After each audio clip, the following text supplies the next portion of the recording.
بھائی وقت دیں حالات کو، حالات بدل جاتے، تبدیلی آ جاتی۔ اللہ تبارک و تعالیٰ کمزوروں کو طاقتور کر دیا کرتا ہے، غریب کو امیر بنا دیا کرتا ہے۔ اللہ تبارک و تعالیٰ ان لوگوں کو جن کی کوئی آواز سننے والا نہیں ہوتا، ان کی چھوٹی آواز کو اللہ قوت دے دیتا ہے، طاقت دے دیتا ہے۔ شرط یہ ہے کہ آپ استقامت کا مظاہرہ فرمائیں، صبر کا مظاہرہ فرمائیں، آپ تھوڑا اپنی زندگی میں ٹھہراؤ لائیں، آپ تھوڑا حوصلہ کریں۔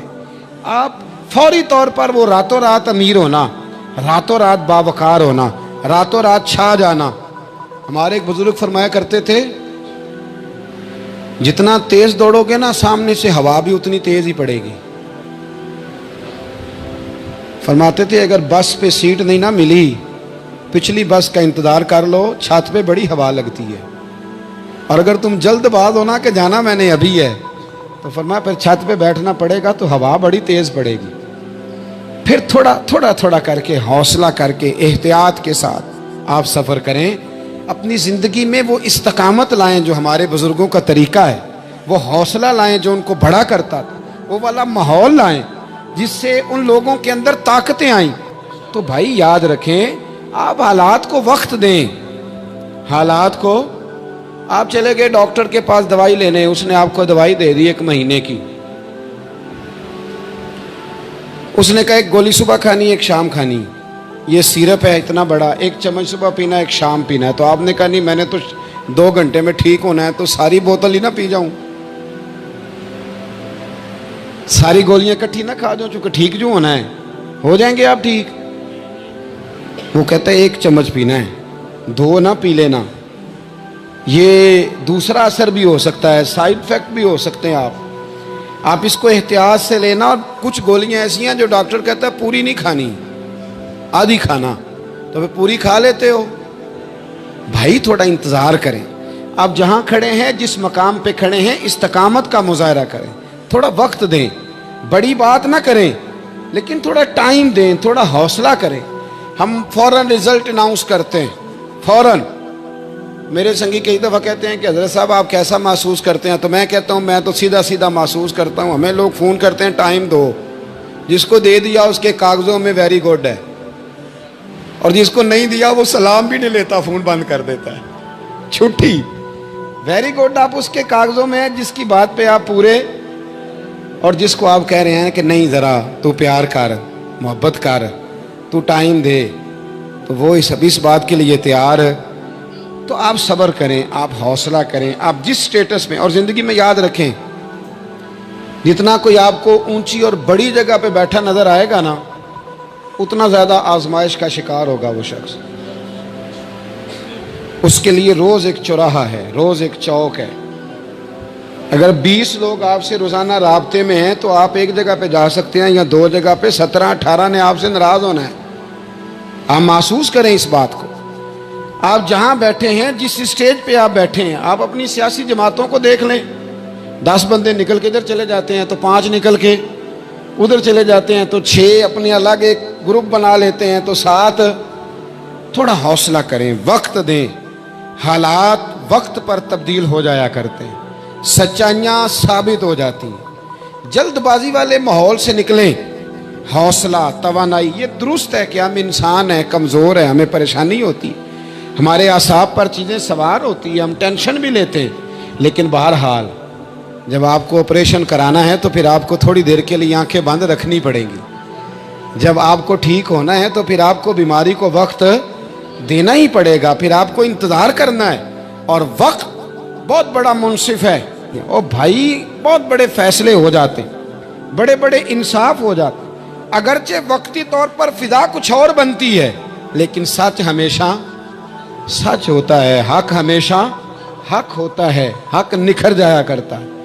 بہت سارے جھوٹ اور پراپوگنڈے کے بیچ میں سے سچ میں طاقت ہوتی ہے، وہ خود اپنی قوتیں بنا کے بیچ میں سے اڑ جایا کرتا ہے، اور اڑ کے وہ چھا جایا کرتا ہے، اس کے اندر قوت ہوتی ہے، ہمت ہوتی ہے۔ وقت دیں، حالات کو ٹائم دیں، آپ دیکھیں کتنی جلدی حالات بدلتے ہیں۔ بڑا نام ہے امام احمد بن حنبل کا، بڑا تذکرہ ہے، بڑا کچھ ہے۔ پتہ ہے آپ کو کہ امام احمد بن حنبل کتنا عرصہ جیل میں رہے ہیں؟ امام صاحب کو اتنے درے مارے جاتے تھے کہ جب آپ کا کرتا اتارا جاتا تھا تو اس سے خون نچڑ رہا ہوتا تھا. آج ہم مسند امام احمد بن حنبل اے سی والے کمرے میں بیٹھ کے پڑھتے ہیں، اور جب ہم اس کا حوالہ دے رہے ہوتے ہیں تو ہم کہہ رہے ہوتے ہیں تو پتہ میں کتنا بڑا آدمی ہوں، 14 جلدوں کی کتاب میں سے حوالہ دے رہا ہوں. اس بندے سے پوچھو جس نے لکھی ہے، اس سے پوچھو جس نے یہ کمال کیا ہے. اور اتنا بڑا آدمی اور سچا بادشاہ مار رہا ہے. ایک دن اس نے تانا بھی دیا، کہنے لگا احمد بن حنبل مجھے بھی پتہ ہے آپ ٹھیک ہیں اور آپ کو بھی پتہ ہے آپ ٹھیک ہیں، ظلم ہو رہا ہے، زیادتی ہو رہی ہے، پر لوگ آپ کی سپورٹ کیوں نہیں کر رہے؟ دنیا آپ کے پیچھے کیوں نہیں چل رہی؟ کوئی آپ کے ساتھ کیوں نہیں آ رہا؟ تو امام احمد بن حنبل کہنے لگے اتنا ہی کافی نہیں کہ تو میرے اوپر ظلم کر کے بھی مجھے سچائی کہہ رہا ہے، یہ میری جیت کافی نہیں. اور فرمایا اگر تو نے رزلٹ دیکھنا ہوا نا تو تیرا اور میرا رزلٹ جنازے والے دن نکلے گا. حضرت سلطان بہو سے کسی نے کہا تھا زندگی میں بڑے مرید ہوئے، کہنے لگے نہیں، رب دا طالب کوئی نہیں ملیا، جو ملیا طالب زردہ ہو. آئے ہیں لوگ تویز دھاگا لینے، رب دا طالب کوئی نہ ملیا، جو ملیا طالب زردہ. وہ لینے آئے تھے تویز، ہم نے بھی دے کے بھیج دیا، بات ختم ہو گئی. شاہ بقی الدین ابن مخلد کے استاد فرمانے لگے کہ بیٹا تیرا ظرف بڑا ہے اور میرا علم تھوڑا ہے، اگر تو نے صحیح طرح پڑھنا ہے تو بغداد امام احمد بن حنبل کے پاس چلا جا، صحیح طرح پڑھ، پھر وہ تیری تشنگی ختم کریں گے، تیری پیاس بجھا دیں گے، چلا جا. کہتے ہیں میں کشتی میں بیٹھا آنے کے لیے، رستے میں طوفان آ گیا، کشتی کو جانا کہیں اور تھا، چلی کہیں اور گئی. ایک جزیرے پہ ہم اترے. فرماتے ہیں کہ وہاں پیسے ویسے بھی ختم ہو گئے، پتے کھا کے گزارا کرنا پڑا. بغداد کی سمت کا تعین کر کے پتہ کر کے اس طرف میں چلنے لگا پیدل. ہمارا بچہ ماشاءاللہ سے جو ابا جی سے پورے پیسے لے کے جاتا ہے نا پڑھنے کے لیے، اس کا بھی پورا پریشر ہوتا ہے ابا جی کے، آپ کو پتہ نہیں میں پڑھائی کر رہا ہوں، حالانکہ بعد میں پیسے سارے اپنے اکاؤنٹ میں جمع کراتا ہے، ابا جی کو دیتا، لیکن پریشر کریٹ کرتا ہے کہ میں تعلیم حاصل کر رہا ہوں آپ کے حکم پر، لہذا آپ میرا احسان مانیں معاذ اللہ تعالی. کہتے میں تعین کر کے بغداد کی سمت چلنے لگا، شہر بغداد دی کی یہ نشانی. کہتے میں جا رہا ہوں اس سمت، پتے بھی کھانے پڑے رستے میں. 1.5 مہینہ لگا تو میں بغداد پہنچا. اب میں نے لوگوں سے پوچھا کہ امام احمد بن حنبل کا مدرسہ کہاں ہے؟ جب میں نے کہا نا امام احمد بن حنبل، تو ایک زمانے میں نام بجتا تھا، ڈنکا بجتا تھا. آج جیل میں جب کہا نا امام احمد بن حنبل تو جس سے پوچھا کہنے لگا چپ کر جا، ان کا ذکر نہ کرنا، ان کا نام لیتا ہے جیل ہی جاتا ہے، ان کا نہ نام لینا، خبردار.